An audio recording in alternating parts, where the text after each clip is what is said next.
Hi, we're Blake and Brittany, and we've lived in southern Ecuador with our 4 kids for the last 3.5 years. There's a saying here that translates to something like, God was generous when he created Ecuador. He filled it with wonder and beauty, but it couldn't be perfect, so he gave it politicians. But about that wonder and beauty, Ecuador's got mountains, it's got beaches, it's got the Galapagos Islands, and if that's not enough, the whole eastern part of the country is filled with the Amazon rainforest. yeah. Brittany's sister and her family came for a visit last summer, and when our brother-in-law expressed his desire to kind of live out his jungle survival fantasies, I'd say we were 100% on board. Maybe 85% on board, but that was enough. So with 4 adults and 7 kids, we set off on an epic Amazonian adventure, and it did not disappoint. We'll go into certain elements in more depth in later videos, but here's the highlight reel of this jungle adventure. Number 1, living in a village alongside a pre-Columbian tribe. Yeah, and this tribe called the Kofan have been in the Amazon jungle, have been in this section of the jungle here in modern day Ecuador since long before even the Incas, definitely long before the Spanish. And they currently today still inhabit a large portion of it, but their ancestral land was from the mountains, were pretty much close to Quito, all the way down through the Amazon where is now modern day Peru. It was an enormous area, and they were a really big tribe in the past. So when we were looking for the way to go about this kind of jungle adventure, we knew that we wanted to do something really authentic, as opposed to just go stay in a nice lodge somewhere, but not too authentic. I think we had limits. Yeah. So we were looking for, how often are we going to do this trip? Not very often. Even being based out in Ecuador, it's kind of a massive undertaking. So we thought if we only do this once, which now we would like to do it again, but before we planned it, we thought maybe once, and we want to do it well, and we want to do it authentically and get a really good idea about what life is like living in the jungle.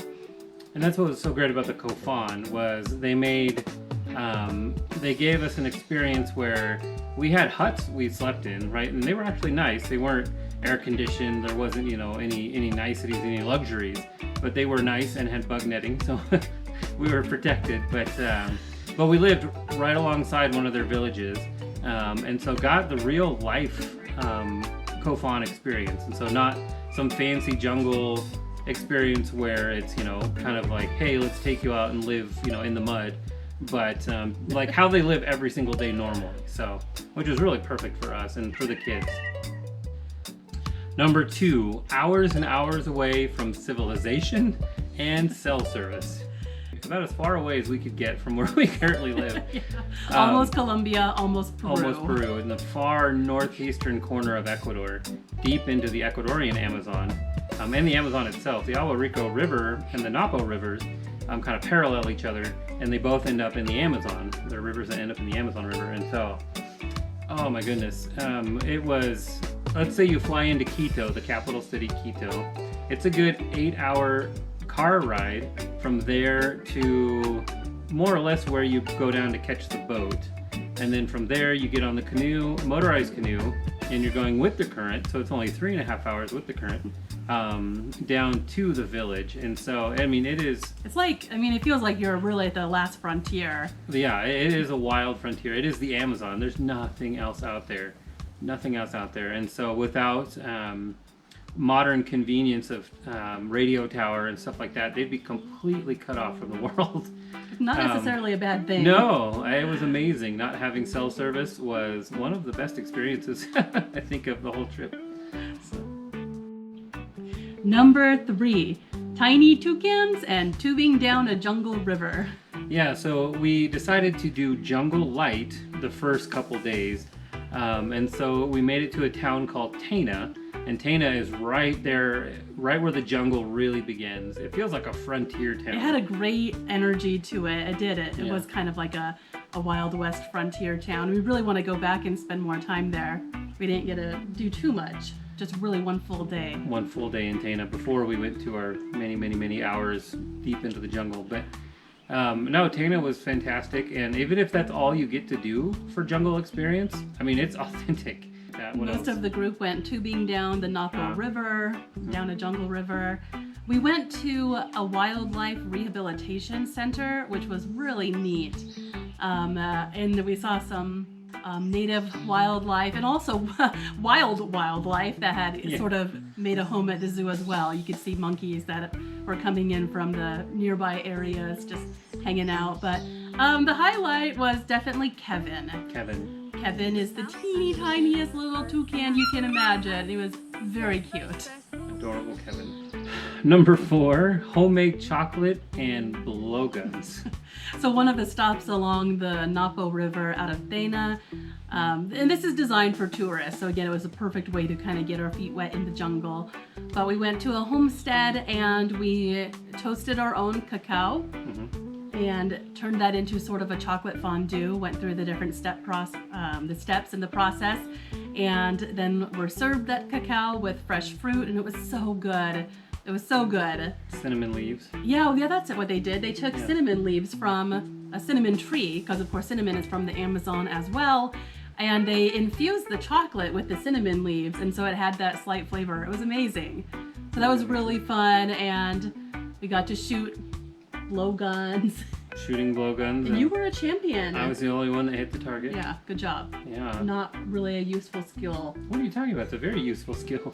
Jeez. But I was so proud of you. Thank you. Appreciate that. So that was a really fun day. It was a great day, and it was a perfect way to get introduced to the jungle. Before we were like in the heart of it. Yeah, because we stayed at a wonderful hostel that night, and so it was very relaxing and very nice, and not at all intense. Jungle light. Jungle light. Yep. All right. Highlight number 5: traversing the Nightmare Road. So we had directions on how to get to where we were meeting our boat, and our guide, who was going to meet up with us a little ways down the road before we got to the boats, but he warned us that there's this section of road we were going to traverse called the Nightmare Road. And we laughed and joked because, you know, everyone has their experiences and road conditions in their parts of the country here, but our section of the country is known for really bad roads just because we're in the mountains and it's impossible to build good quality roads in the rainy season, you name it. So we were skeptical. We were skeptical. Nightmare Road, right? Yeah. The Nightmare Road was a nightmare. And we were in rental cars, so we had to be really cautious. Most of the roads actually in the jungle were really beautiful, and they were smooth and well paved. There was an issue with speed bumps. So many speed bumps. Oh my gosh. But the Nightmare Road was not smooth or beautiful or well paved. The How would Nightmare you Road describe was it? a nightmare. So the problem is, you're going from this high jungle, and you're coming down this canyon, more or less, down this river canyon to get to this lower altitude, down deeper into the jungle. And so this section of road is just so unstable that every 5 feet there's a massive pothole, or the road's completely missing, or you're crossing a river, and you're doing that with normal traffic. You've got trucks and buses and every other car. Oil trucks. Oil tankers. So everyone's traversing this just crazy road. I mean, it still took us 2 hours more or less to get through the worst section, which the section should have only taken us 45 minutes, I think, if it was in good condition, but I think everyone just deals with it. There's no way to fix it, so just deal with it.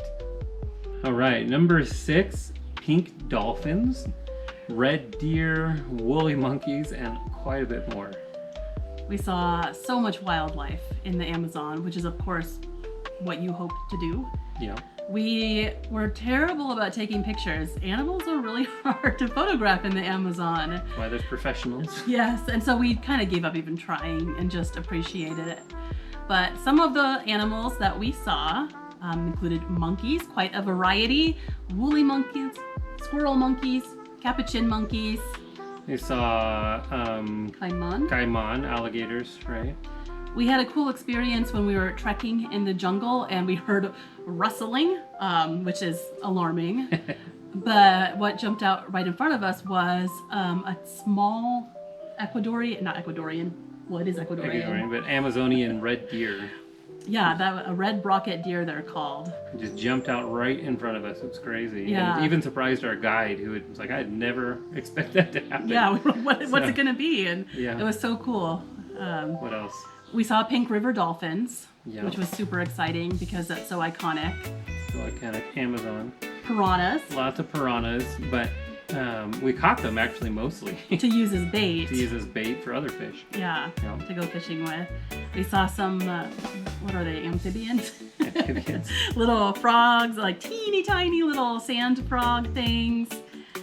Big old toads.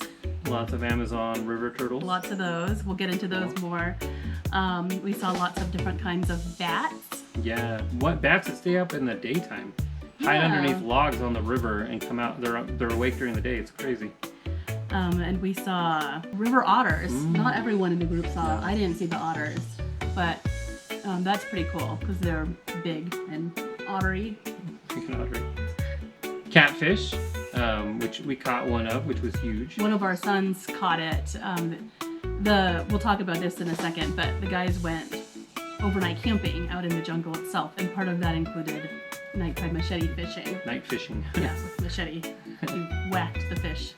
And one of our sons caught a giant catfish, which was a huge highlight, life highlight, not just trip highlight. Yeah. Okay, not only animals, obviously we're in the Amazon, and so it is full of bugs, full of Bugs. crazy insects. So, I mean, lots of leafcutter ants, which are really interesting and fun to watch. Those were cool. We saw one bullet ant, thankfully only one, and did not get bit by it. Tarantulas, which is really interesting because they were actually like pets. They're so docile, not at all scary. The wolf spiders were The scary. wolf spiders were awful. Thankfully, we didn't have any issues, but they're not like wolf spiders you expect in the United States. They were like tarantula sized. They're huge And scary looking, not nice like the scary tarantulas. looking, and they have a horrible bite. And so we were told if you see them, kill them. So, and then lots of things like millipedes and centipedes. Armored ones, yeah, which are crazy. These hard shell armored like ones. transformer looking Yeah, things. something like that. I mean, just crazy looking bugs. And tons and tons of butterflies. Amazing butterflies. Every color you could imagine, just swarms of them. And moths and beetles and just tons of stuff. I mean, we could go on for hours. The older girls had some adventures with some giant flying cockroaches. Yes, inside their room the first night. Was it the first night? Something. Yeah. But oh my gosh, lots of screaming, lots of throwing of things. So, but yeah, it just unbelievable, and what you'd expect, what you would expect of the jungle. Highlight number 7, jungle camping and nighttime machete fishing. So this was kind of the compromise for the more jungle survival-y part of the trip that only the guys chose to partake of. Our 3 boys and our brother-in-law and Blake. And they went out one night with we all went down this river. It's called the Sabalo River, and it's a blackwater river. And it was actually really neat because you could see how it mixed with the normal, I guess, brown water river. The brown water Amazonian river, yeah. And we went hours and hours in canoes down this river. And we left the guys there with some Kofan guides. And the women returned to camp to do other things. But they had a really amazing night. Really quite memorable. Yeah, and I said when we say we went up this river, again, we went up it in we went up it in motorized canoe with towing some paddle canoes behind us. And we were stopping every 100 yards to cut trees out of the way. Because it was drought, kind of, and so the river was lower, and so... Which is helpful in some ways, but also makes it harder to traverse, of course. Yeah, so it was crazy. So we went hours and hours up the Zabalo River, which is cool. It's Blackwater River. What does that mean again? Do you remember something about the nutrients in the water? It came from... Minerals? The water comes from these big, like, marshy lakes further up in the jungle. And so it has this tannic acid in the water. And so it's actually clean water. You could drink it straight because there's nothing living in it, nothing harmful living in it. But it looks crazy. You look down into it and it's hard. You can't see into it, of course. It's so dark. But when you do see things, it's got this eerie, like reddish glow to Yeah. it. And really interesting though. So we're hours up this river to set up camp. You feel like it's the end of the world, or like, Nothing else matters. Yeah, you're just in the middle of absolutely nowhere. Yep. Nothing going on in the world seems to make any difference at that point. But that was great because they cooked the food, the fish that were caught, and took care of all that, those camping logistics. Yeah. Yeah. And jungle know-how, right? Yeah. To know what to look out for and that kind of stuff. You don't want to mess around. No, you don't make errors in the jungle. You got to be smart.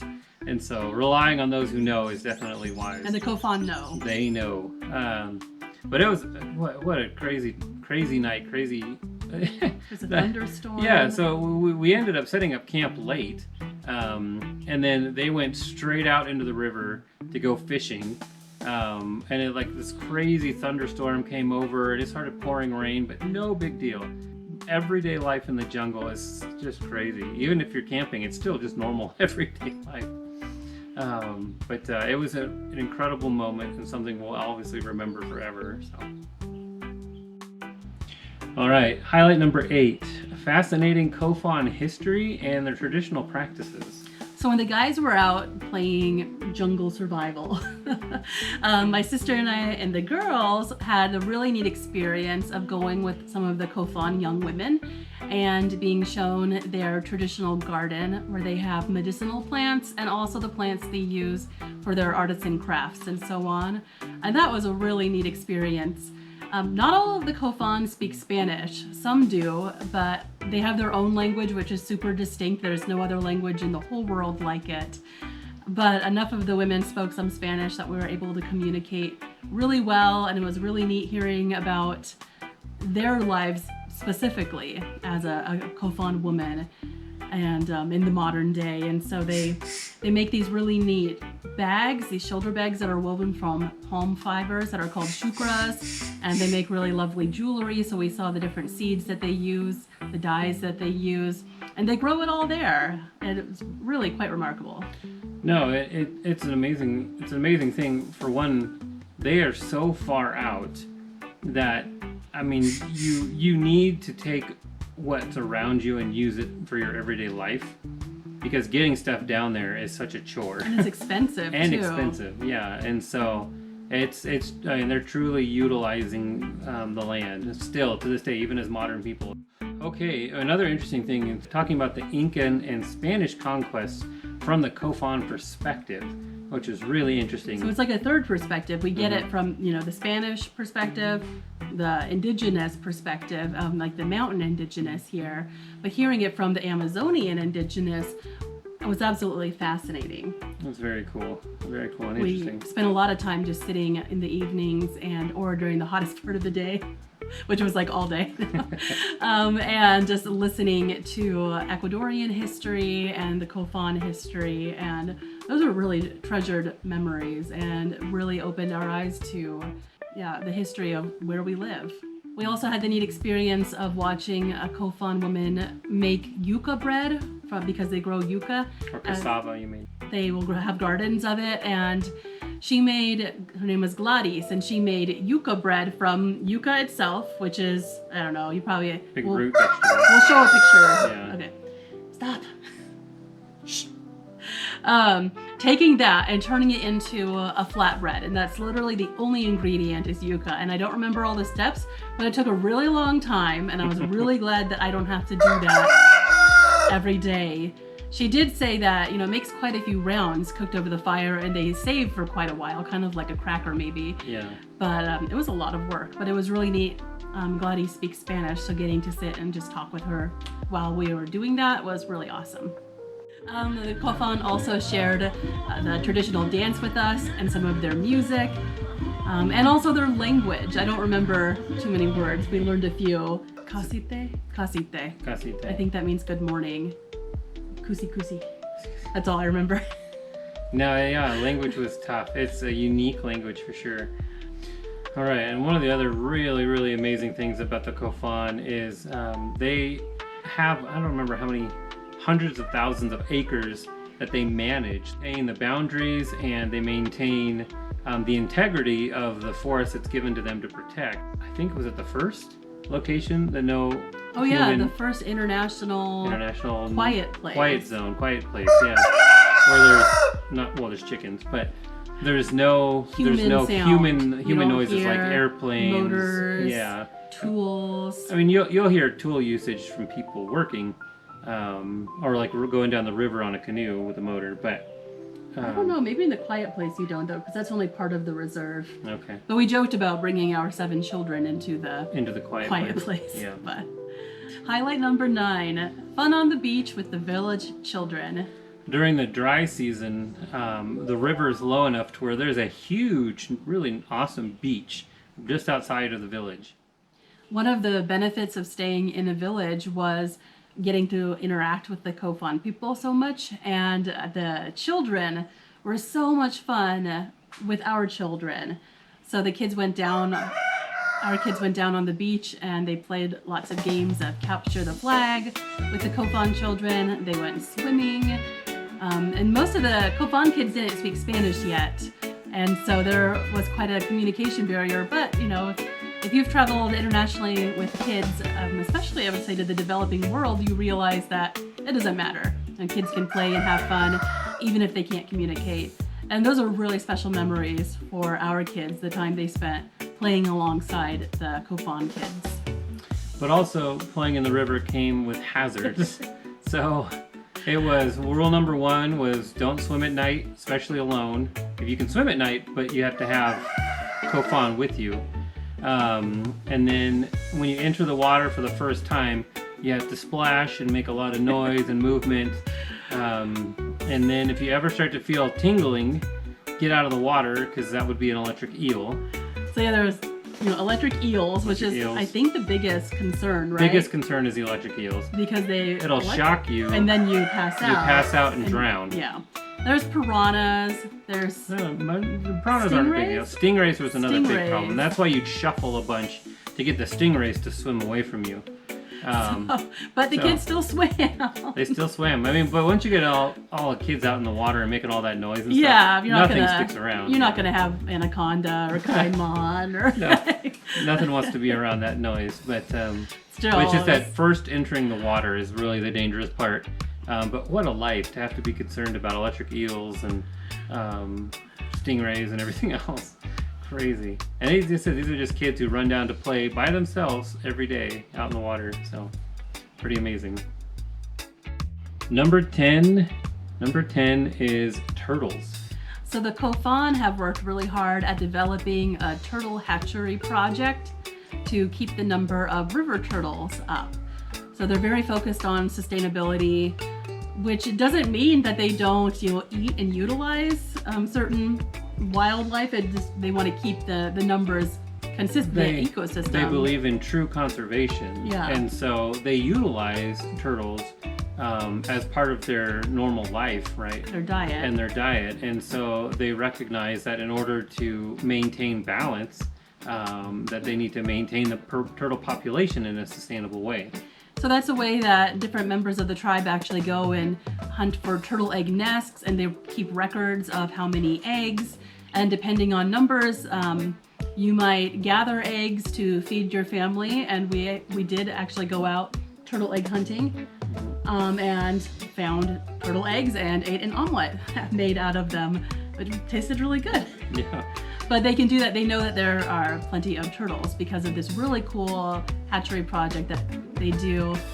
And we were able to kind of sponsor some turtles, a certain amount. And I think it was, they asked for a donation. I think it was maybe $5 a turtle or something. And then when we went up the Sabalolo River, the kids got to release the turtles into the wild, which was really cool. And we saw a lot of grown turtles that may have come from the hatchery project throughout the years.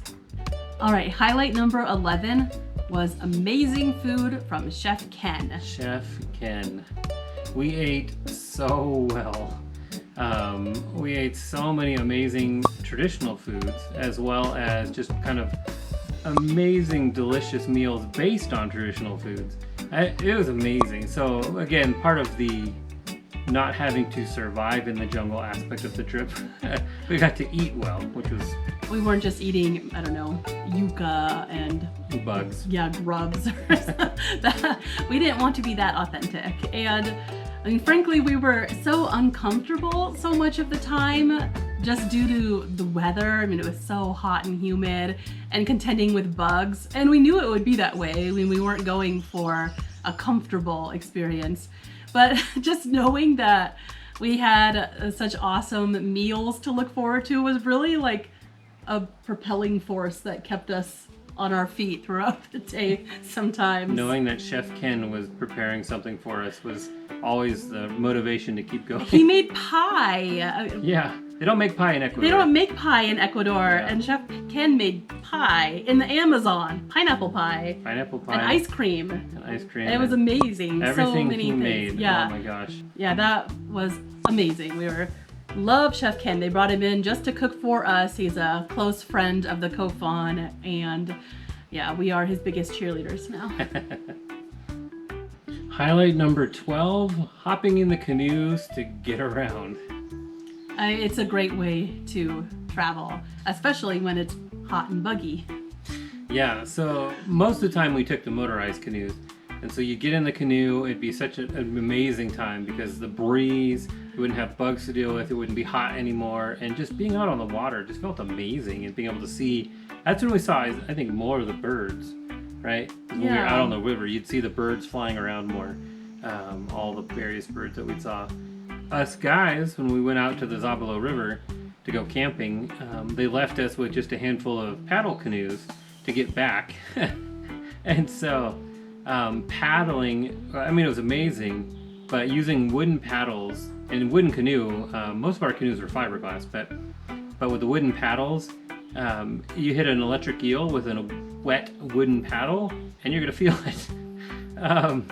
So just a crazy experience, but paddling down these rivers, and the Kofan are born with a paddle in their hand, right? Like there's, you can hike through the jungle, and there's lots of jungle hiking that's done. Yeah. But the vast majority of travel around the Amazon is done on the rivers, right?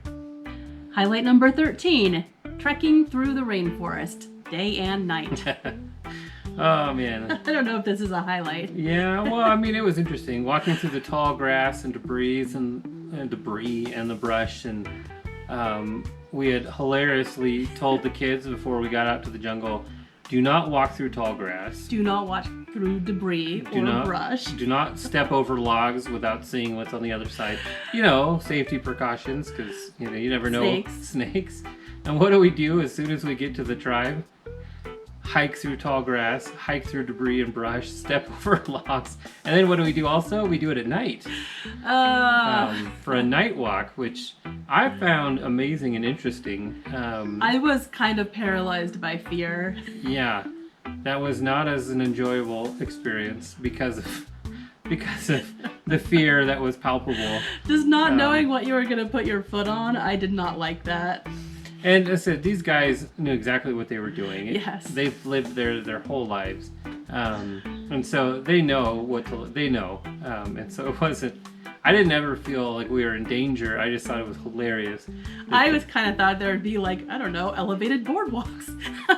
No, it's just a path through the jungle. Or you cut the path through the jungle yourself. We did a lot of that, a lot of machete work, just trying to walk anywhere.